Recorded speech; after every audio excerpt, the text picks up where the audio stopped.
Hello friends, how are you today? Well, here we are.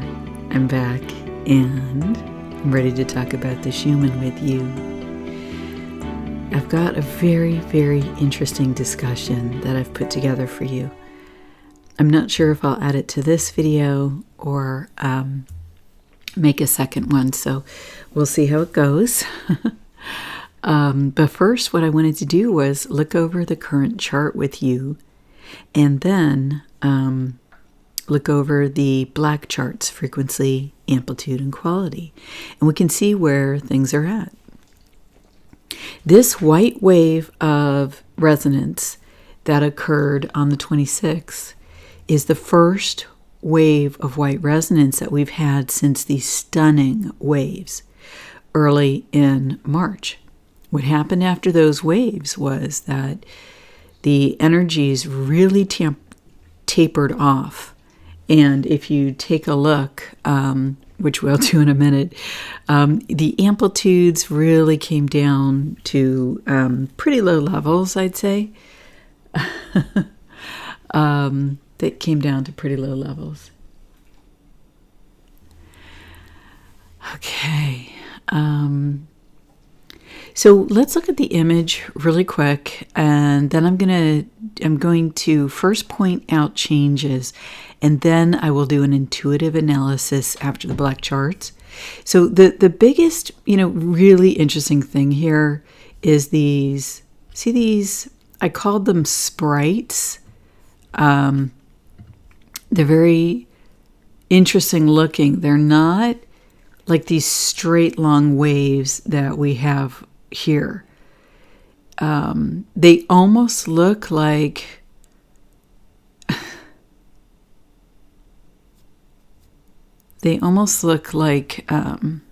something with a tail, right? And you see here, it looks like it's wiggling, right? So you have that here, and there's three of them. Maybe there's this little tiny one in the back.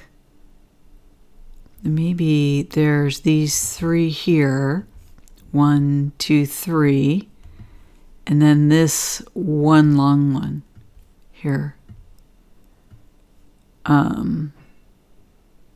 which is interesting. I don't like this energy. I don't like how it feels. I don't like how it looks, and I don't like how it moves. Now, what's interesting, this really big blue space opened up on the chart. And when I make the chart small, see, look, you can see how it's really noticeable, this blue space, almost like a window, right? It's almost like a window into another reality, another time. And when I say another reality, the reason that I say that is because how I view it is that the Schumann resonance is a reflection of, it's a reflection of how humans perceive reality. It's a reflection of human consciousness. This is my point of view, okay? It's not what you'll read in the science books, but this is, having worked with this very, very closely for years now, this is what I have come to. And here on the left side, you see the Hertz range from 0 to 40. This is coincidentally the same Hertz range as human brainwaves. Now, there's other reasons why I feel, besides that I feel that it's a reflection of human consciousness. And I talk about that in the beginner playlist, and there's some really easy short videos in there for you to look at if you'd like to hear more about that.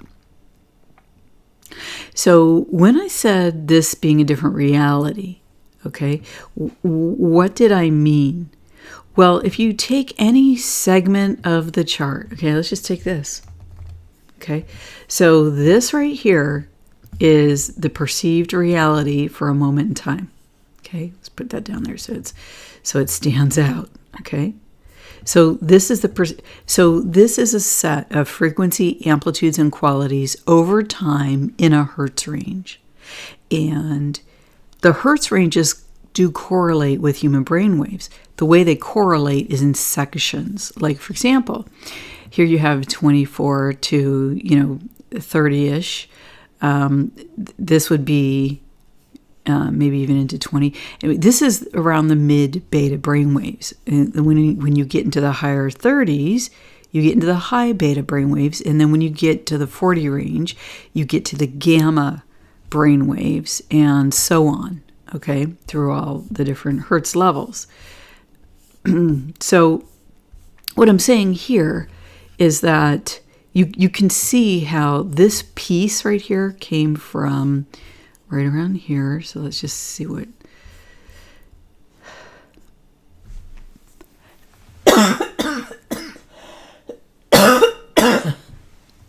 Excuse me. So this is what was going on at that moment in time in the mid-20s, about mid-beta brainwaves. At the same time, you can see, right? This is what's going on here in the high beta and gamma. Now, here's what was happening, correlating. Actually, let me put that back. Okay, so if we go over here and we look at, okay, so here's, just gonna make this bigger. So here's what was going on in the mid-beta brainwaves, but here is what's going on this chart. I'm going to put it over here because against the blue-black background, it's easier to see. Okay. At the same time, here's what was going on in the high beta and gamma level brainwaves. So you can see that depending on what brainwaves you tend to access as a human being, you're either in this space or in this space at that moment in time for these hours, okay? Because horizontally across the chart is time. Now let's look at another one. This is going to be really interesting, okay? So we're looking at this is why I call different sets of color and images a different reality, because this reality here, okay, is much different than the same brain Hertz levels, different time, different reality, different perceptions, different state of consciousness. Okay, and then same here. Okay, so that's much different. When it's solid white, it's much different than this blue, which is much different than these bars of green and yellow and red and some white. Okay, so this is through time here. You see, our perception within this brainwave range has changed. Now, let's look at it vertically. So now we're going to look at a moment in time. That was across Hertz, across time, same Hertz range. Okay. Now we're going to look at same time, different Hertz range. So let me just do this for a sec, because I think this is going to be really kind of interesting to look at. Okay. So I'm just going to cover this for a sec. I know you want to see the wave, but just give me, stay with me here. Okay. So here we have this. Okay, so this right here is in the unconscious. Okay, this right here. See how I can do this without looking? This right here is in the subconscious. Okay, this right here is in the alpha brainwave range. This right here, low beta. This right here, mid beta.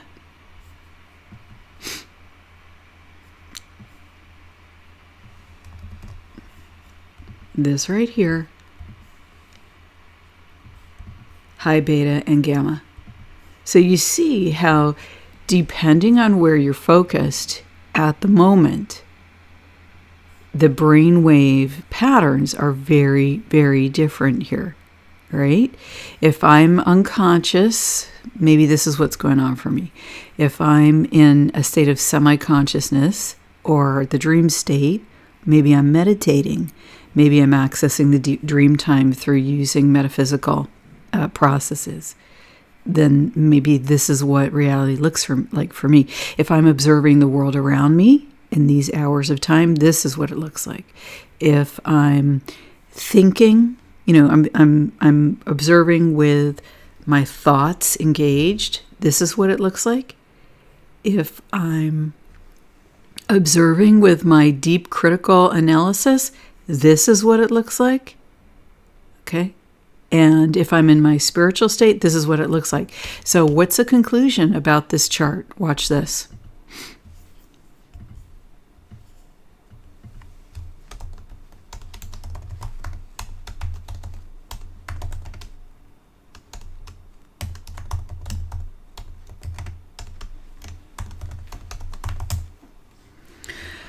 We cannot see the darkness in our world. Okay? So when I look at this, it looks to me like this is not the forces of light here. Okay, these are bad things happening. These are, these look like demonic entities. They look like sprites that are not necessarily very nice. Okay, they look like the group of three women from the Greek tragedies that aren't very nice. They look like the three sirens, that sing and the sailors hit the rocks. I mean, this is not nice stuff here. Okay, and then this, I don't know, this is like the demiurge. I don't know, this is more male, right? This one's more, it's bigger, it's more male. And when you look at the brain waves, it's really interesting that what I am calling the female images here, I guess I did the intuitive interpretation. I'm doing it now, but the female images here, right? They're really deeply in our unconscious. We can access them if we have the tool sets or maybe in the dream space. We do observe it in the human world. We when we're thinking, we are seeing it in the human world. But the male energy is very present for us. We really perceive it across these sets of brainwaves until we get to the mid-beta range. And the female, we can barely perceive from the alpha range, the beta, the mid-beta, and the high beta. We don't see this at all. Okay? This is mind-blowing, isn't it? It's just fascinating. Is really, really fascinating. I just saw, out of the corner of my eye, I saw something moving. And it has a wiggly body with a wiggly tail like this, and it's a squirrel. I haven't been seeing them, but it was wiggling along on the ground looking for, food, I guess, looking for something to eat. Because we're about to have a storm here. I don't know, maybe he's getting some food before the storm. And what do squirrels do? They secret away their resources. So the dark forces, they are secreted away from us on purpose, right? They purposely hide themselves. There's people who do all sorts of analysis and they say, oh, this is what the activation point is here. This is what's going on. These people are who are in control or running things or whatever it happens to be. But the fact is, there's always another layer, right? Because if you're up here, I'm in like a great space here. I'm like, I'm just communing with the divine. I've got my spiritual experience that is blissful or uninterrupted. I'm really just grooving out. I don't notice anything like that. Here, in my complex integrated thinking, there might be a hint at the corners of my mind, at the corners of my thought, but I have not integrated anything about these concepts in this moment of time related to this image, okay? Related to what this represents. Here in my, I'm at complex thinking here, I'm in the mid-beta range, Am I in mid? Looks like I see a woman here. Doesn't this look like a woman? Looks like, here, yeah. Looks like a face. It looks like a woman with horns. But then see the body, how the body is kind of curvy, like a woman's body. Look at this. Looks like a pelvis here. And so she's kind of swinging to the side here, or maybe it's a very effeminate male. With horns. Okay, so I'm perceiving something here in my complex thinking. And I perceive both whatever this represents on the male side, and this is what comes across to me. Whatever the substance of this forces of darkness, this influence is, this is what I'm perceiving it, pretty clearly in this female figure with horns. Okay, so something negative about women or a specific woman or key women. Or key men who have a lot of the female energy or present as women, or who have shifted to being a woman. Let's see here. Here, this is what I'm perceiving from on the male side, but it just looks like a really jagged edge to me. In my critical thinking, I kind of see a face here. It almost looks ghost-like. So I haven't gotten my perception isn't clear. I haven't gotten my analytical, complex thoughts around what's really going on here by whatever these male side energies represent. There's kind of just a ghoulish, smiling thing here that's disconnected. Maybe this looks like a little bit like a dragon face. It doesn't look pleasant, but it's more just that there's an unsettling energy. It's not as clear, not coming in as clear as this feminine energy. And so on. Okay, so as we go through now when we get to these layers where this for the human being, this is the unconscious brain waves, okay, where we'd be probably in a deep sleep. Maybe we'd be, to a certain extent, if you have experiences when you sleep but you don't remember, or you travel in the astral, but you don't remember. This could be that. And there's much more complexity here. There's a much greater depth of experience, even if we can't bring it to our conscious mind. But even in the brainwaves that we can access, in my view, from the waking state when we have the tools, this is the subconscious here. And there are tool sets for accessing this part of ourselves, right? Touching in deeply. They relate. You can access this, in my view, in prayer, in meditation, in energy work. Again, there's a lot of complexity here. Look at the red square. What is that? What does that red square represent? Right? Is it some kind of negative technology? I always think of squares as chips and things. If there's all those black lines here. There's some kind of purple, which I usually think of as, in gold, which I usually think of as positive, but it's got all this darkness around it. So I don't know what this means. It looks like there's some letters here, right? AETH. Okay, that looks like, maybe it says Earth. EA.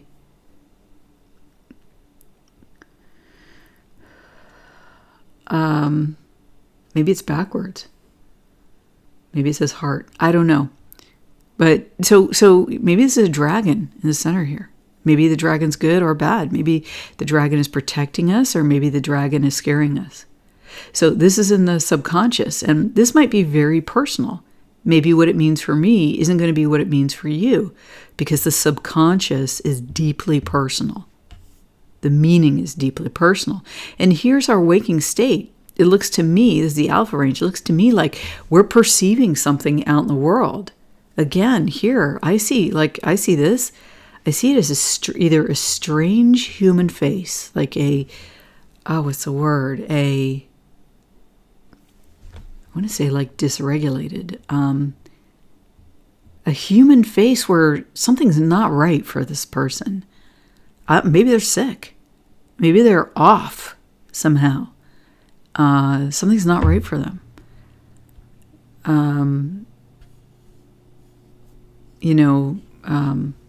Maybe they're possessed by something that's not good for them. There's another face here, and it's kind of green. Do you see it? I see a green. Here's two eyes and a straight line mouth.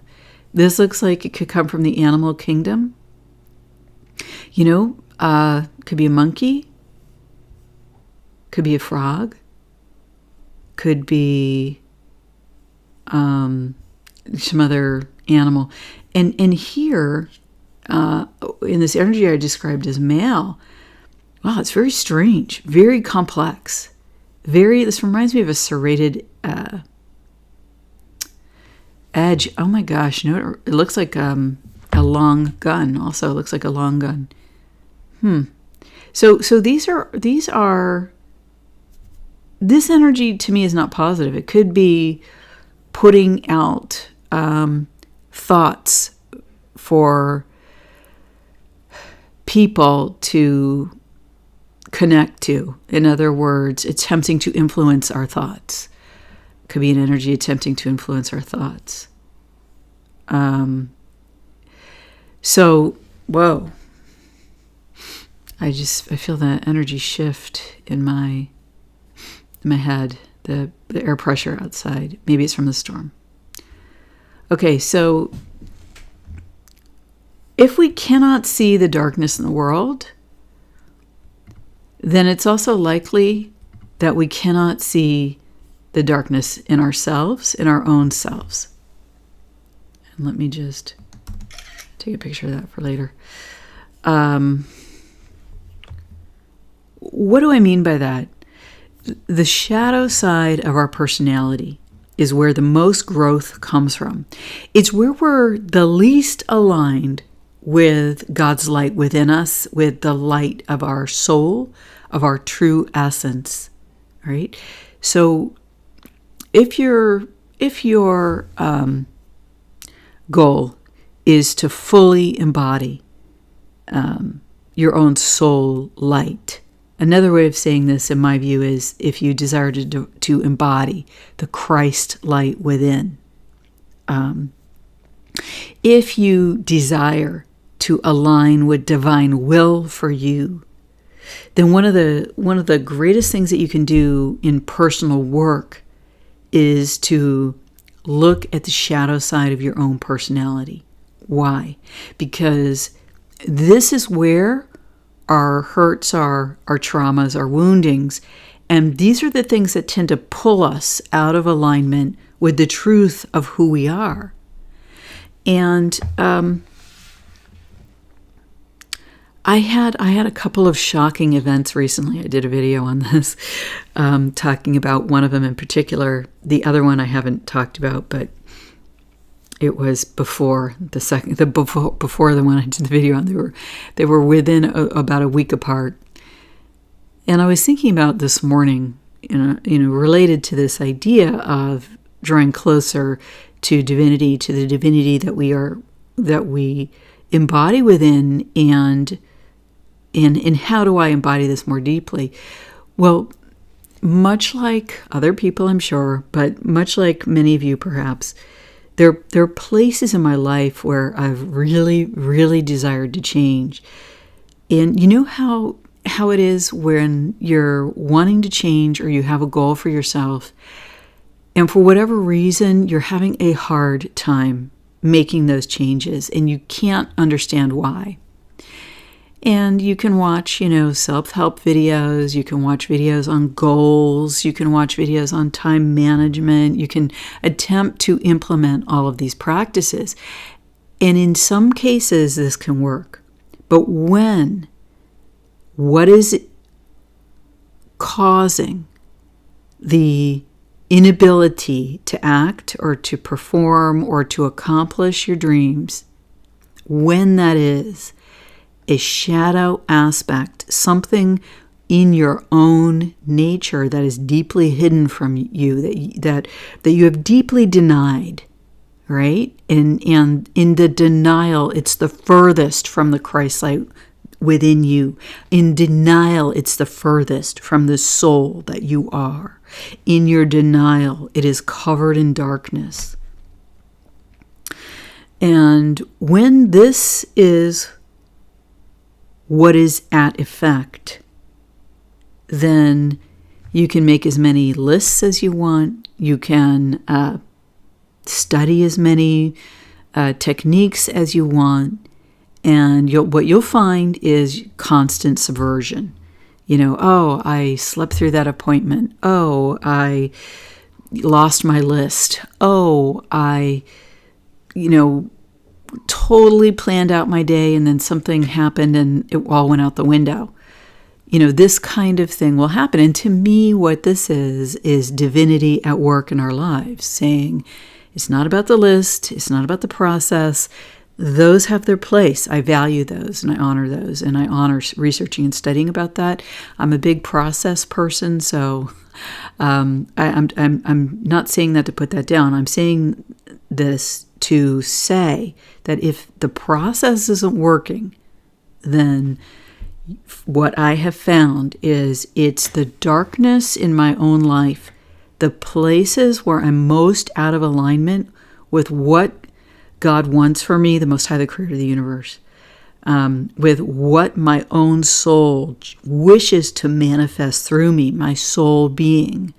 Not a computer program, not an aspect of a hologram, not a, aspect of personality. The soul is the living light of the Creator. That is the part of the Creator that came into this body and fuels the life force. Okay, the part of the Creator that created me and each one of us living human beings. Okay, this is the formula for being, when you're born and you get a soul.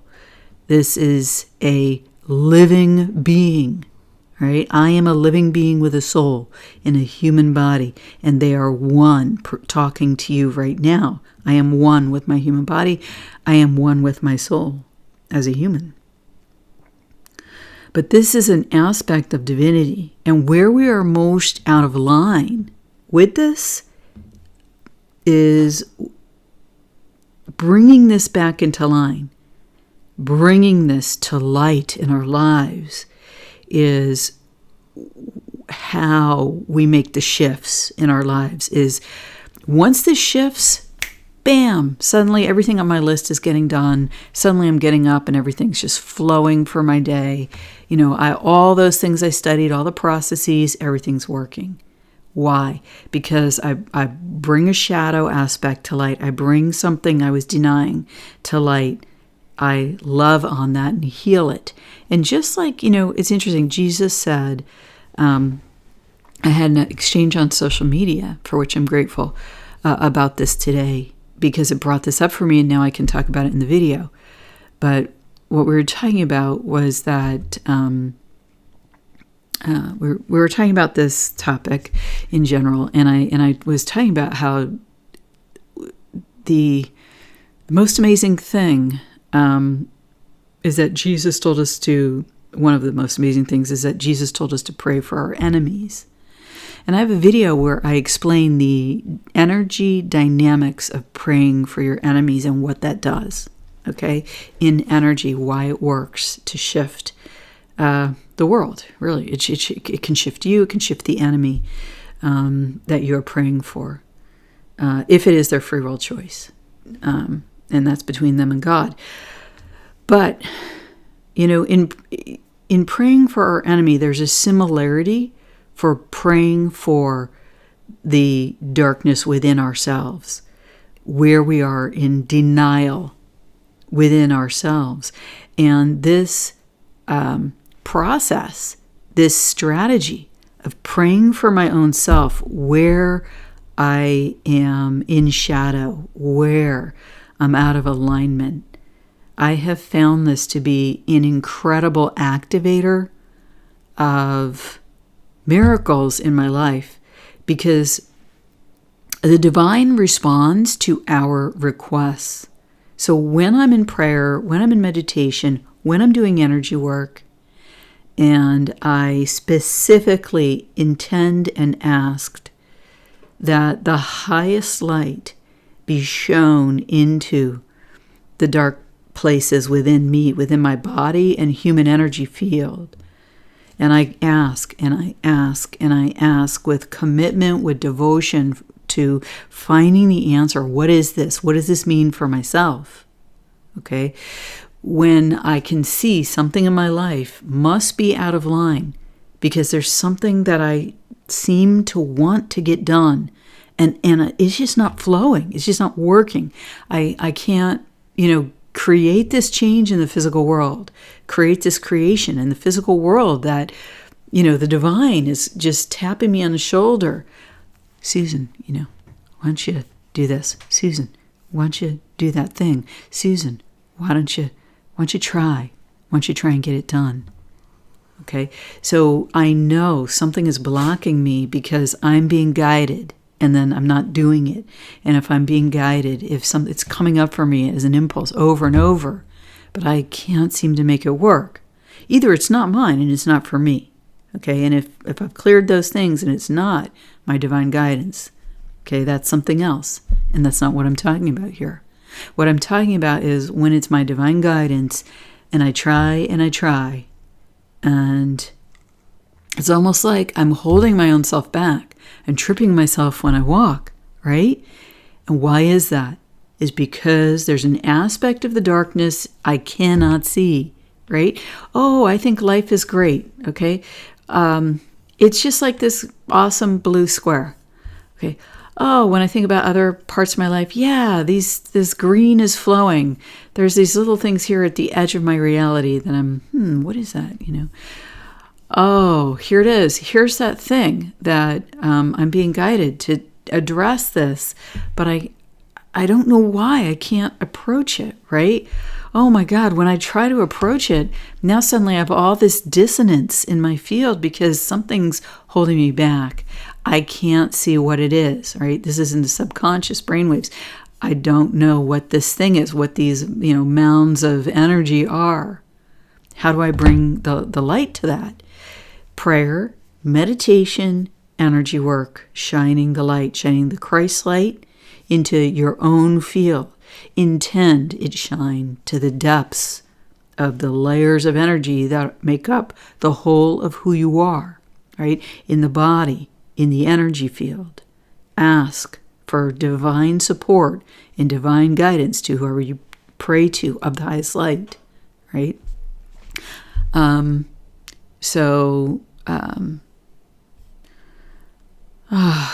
My goodness. And, I like to view the spiritual beings as friends. To me, that really helps the process, whether I'm working with Archangel Michael, Saint Michael, whether I'm working with, praying and talking to Jesus Christ in prayer, whether it's the Divine Mother, Mother Mary, and so on, okay? Ask for help as if they're family members because they truly are. If your soul is a living spark of the divine, then you truly are a child of the Creator and you deserve the love and support of the divine beings, and they're there for you if you but ask. So I talked about these shocking events that occurred for me, and I've been just processing them, but sometimes when you are processing in the shadow, sometimes processing is just kind of like collapsing on the bed and saying, okay, I just got interrupted recording, but let me just say that what I came to is that the divine wanted to support me in making these changes in my life that I've been wanting to make. And sometimes when we cannot see the darkness in our own field, where we don't understand where the denial is and how that, we don't know how it came to be, okay? We can't remember because it is deeply in our unconscious or subconscious, and we haven't been able to access it. Then what happens sometimes is that the divine creates a shocking event for us so that we can bring these unconscious aspects to consciousness. And in doing so, we can now see them. And so now here it is. I bring it to my high beta brainwaves, and I'm really analyzing and thinking, oh my God, I just realized that this happened because of, A, which happened because years ago I did B, and then when I was raised, and this C, attitudes I developed, and then D, and then I chose to live my life, and I just didn't realize it, and now I can see it finally. And then, I'm meditating, right? Or I'm praying, or connecting with my own soul. And I'm saying, oh my goodness, now I get it. This happened, and it was so subtle. I missed it before.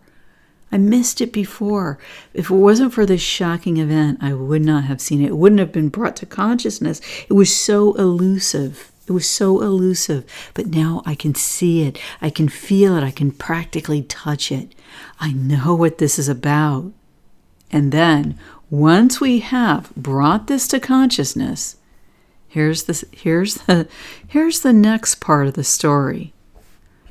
Do we have the courage, now that we know, now that the darkness is brought to light, do I have the courage to act as God guides me, as divine will chooses to express in my life?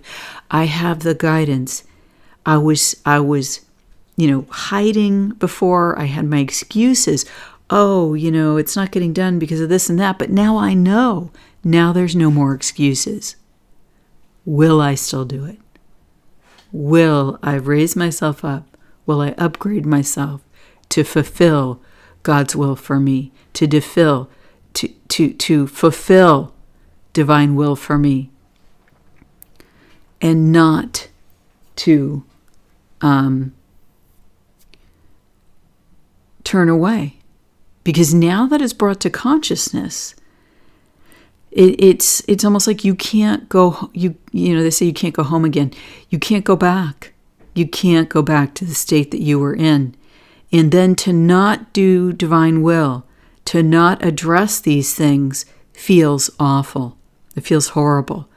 But when we address them, when we gather our courage and we face it, because now I know what it is, and I face it, and I'm going to take the risk, and I'm going to take a step forward.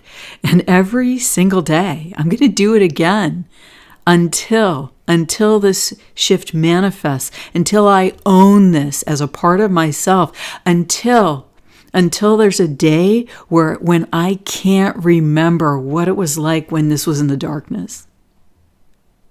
And I just keep going, and I just keep going, and I just keep showing up, and I just keep showing up. And I'm showing up for myself, but I'm showing up for the divine within me. I'm showing up because the Creator put me in this world. God gifted me with a human life and a human body. And I choose to align with His will for me, with my soul's purpose and mission. And when I do that, the overwhelming joy, the overwhelming sense of awe, the incredible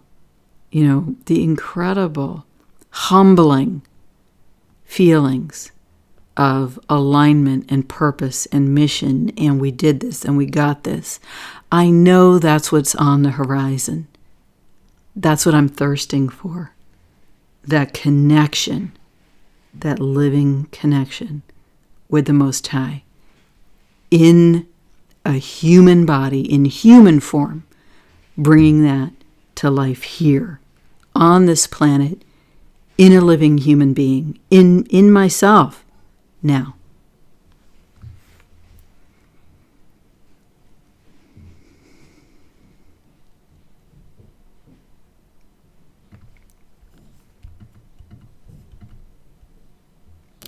let me show you really quickly the frequencies, amplitudes, and qualities, because what I want to show you is how different this is than the chart that we have had if you go from early March going all the way back through the fall.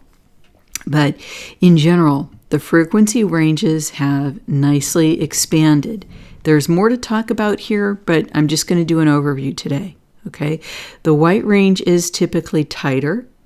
The red range has the most, but you notice that these resonances are flowing. Okay, they're flowing. They're not really stuck in a very tight and narrow range for the most part. There's places where it rests for a few hours. The greatest place you see that is actually right here in green. But for the most part, this is some of the most flowing chart across, that we see. And to me, that says, life is flowing, things are moving along.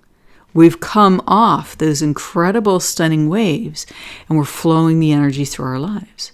Now, this white resonance wave, right, that like poked the darkness with a double poke. We had a double tip here in the amplitudes up to 59 in the white. That's pretty high, okay? That's a pretty good, strong energy for this wave.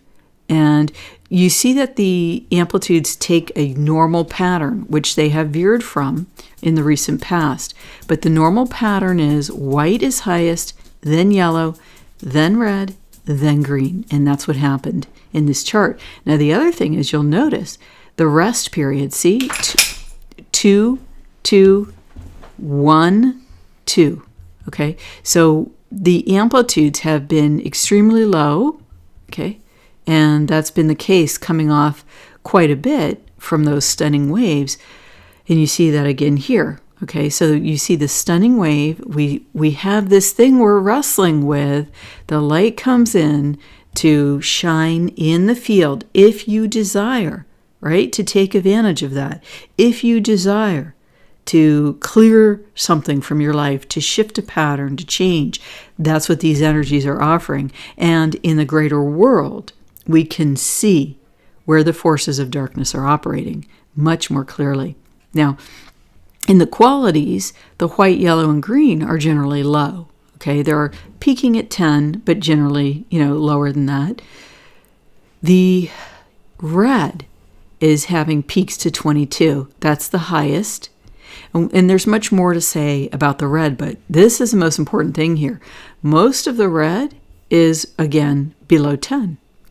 And so this is stunning. This is a stunning shift from where the red quality has been at for months. The stunning, magnificent, majestic waves of light that came at the beginning of March completely shifted this pattern. Amen to that.